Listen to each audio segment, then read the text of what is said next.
Hello and welcome to The Thread, a podcast about the latest tech and business trends in fashion, learning, and outsourcing.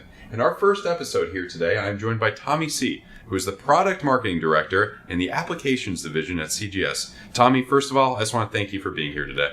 No, thanks for having me. First episode, super exciting. Yeah, absolutely. So I'm going to address our main topic, first of all, which is sustainability. So what is the environmental impact in the fashion and apparel industry? Yeah, it's an important topic.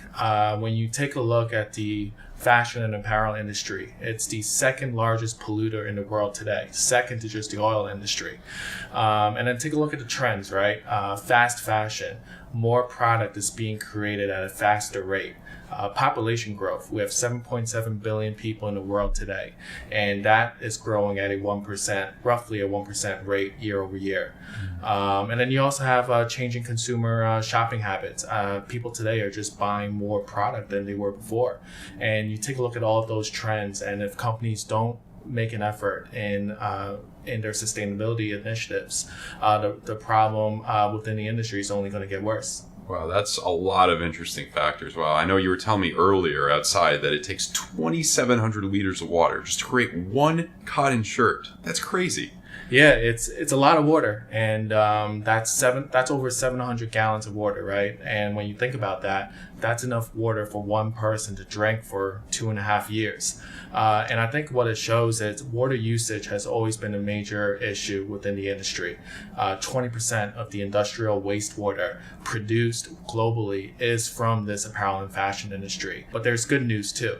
When we take a look at Levi's, right, they've committed to using new processes and new technology to reduce the amount of water that they use in producing a pair of denim jeans. When you take a look at just fibers, there's organic cotton versus regular cotton.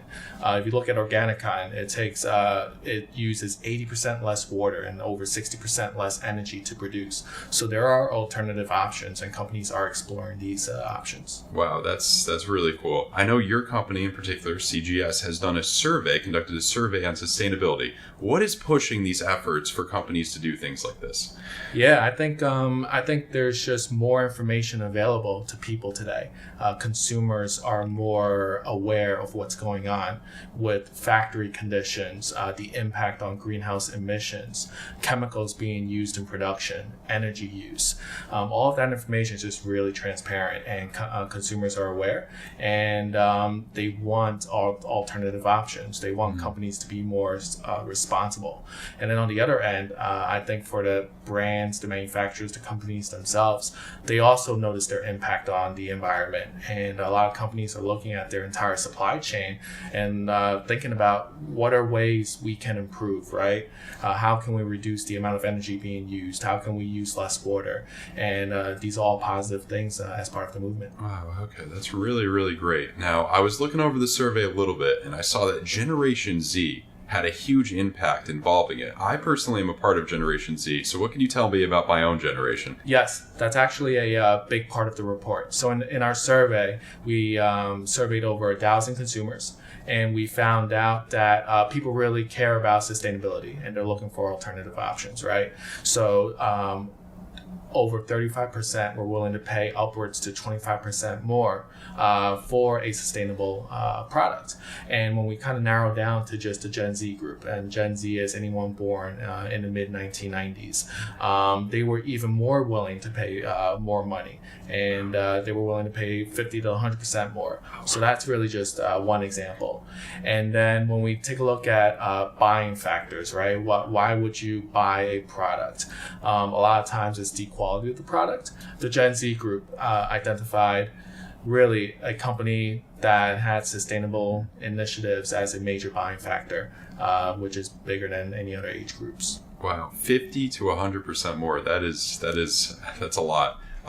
And other than Generation Z, are there any other things that stood out to you from the survey?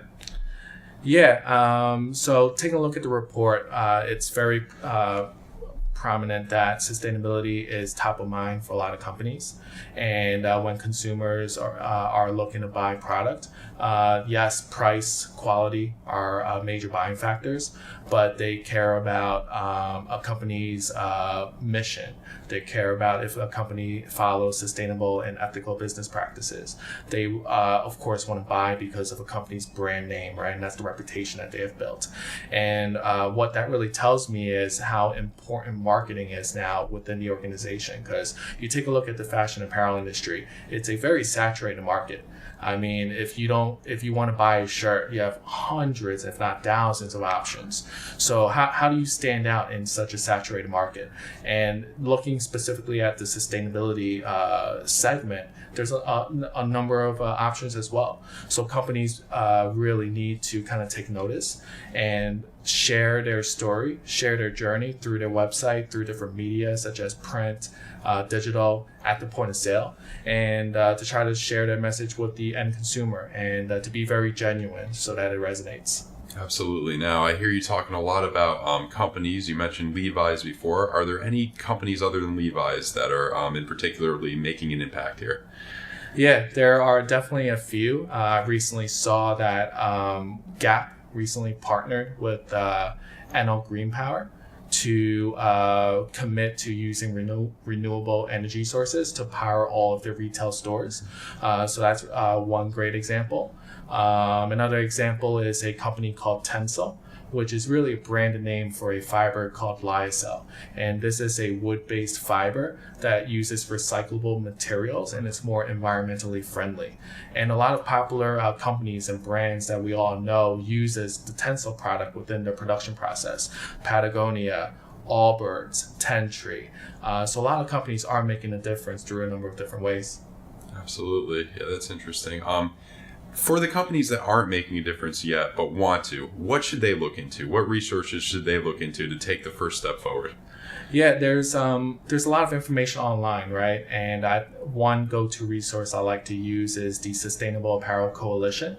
They have something called the HIG Index, the HIG Sustainability Index. And this index was actually originated by Nike. Since then, it's really evolved, and now it's adopted by over 200 companies. The HIG Index is a set of tools that allows companies to measure and score their sustainability performance and their efforts.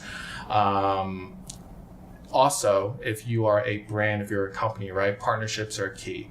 And a lot of times you are going to take a look at who are the factories that I can partner with that are going to produce my product, but also are compliant within sustainability guidelines. And the website at Sustainable Apparel Coalition, if you're a member, they provide a list of factories that are already compliant. So it's really a great go-to resource. Yeah, I know you were telling me earlier that Tom's actually gives away a pair of shoes for every pair that they sell. That's really good.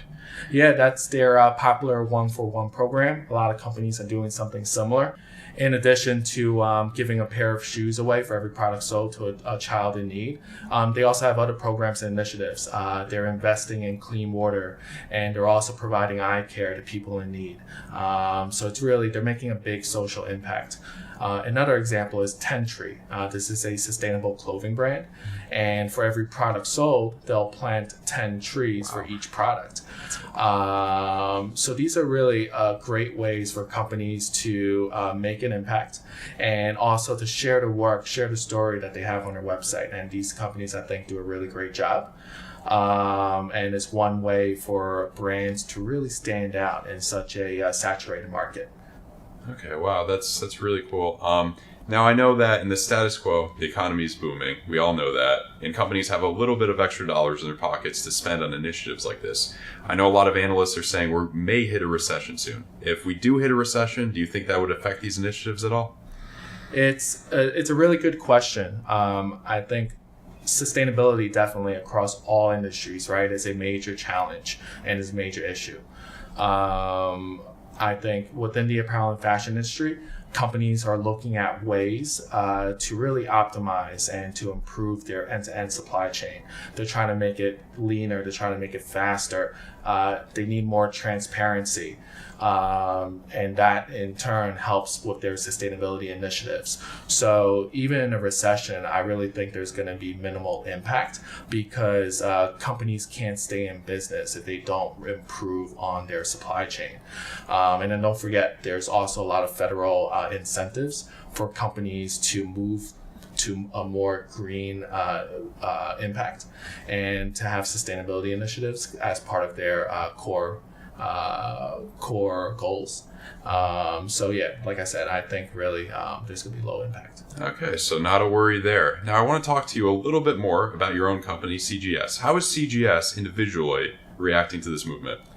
Yeah, we've been in the fashion and apparel industry for over 35 years, and we have a product called Blue Cherry. It's a end-to-end supply chain management system for brands, retailers, wholesalers, and manufacturers, right? So when you think about sustainability initiatives, it's all about transparency in your supply chain. What are the factories you're working with? What suppliers are you working with? So we enable that transparency in the supply chain for all of our customers. And really that's one way we're helping our customers push towards their sustainability initiatives. Okay, wow, that's really, really cool. Now, the last main thing I want to ask you about, a little bit of a personal question, but I don't think you'll mind. What's your personal favorite sustainable brand? Do you wear a lot of sustainable clothes? So if you take a look at my closet, right, I have a lot of Nike product, and there's a number of reasons why I like Nike. The biggest reasons is when we talked about marketing, I think their messaging really resonates with me. They always want you to be the best version of yourself, and that no dream is too big, right? And it's something I can really appreciate. But then on the other end, they have a lot of sustainability initiatives that a lot of people might not know. I mean, 75% of all of their product, regardless if it's footwear or clothing, uses recyclable material. Oh, wow. They're also committed to using renewable energy and making that commitment to use 100% renewable energy soon. So when we think about sort of making an impact, companies, the largest companies, need to sort of take the lead. And I think Nike is a great example of this. Okay, yeah, that's a really, really cool answer. I wear a lot of Nikes myself, so I definitely can relate. Well, that's all we have for the first episode of The Thread. Thank you so much for joining us. By the way, that sustainability report we've been talking about can be found online with keywords CGS Sustainability Survey. Please be sure to subscribe to this podcast on YouTube and your preferred podcast source. We're exclusively sponsored by CGS, an outsourcing, application, and learning company that supports clients' most fundamental business activities. Visit cgsinc.com for more information. I'm your host, Evan Aldo. Let's stay connected.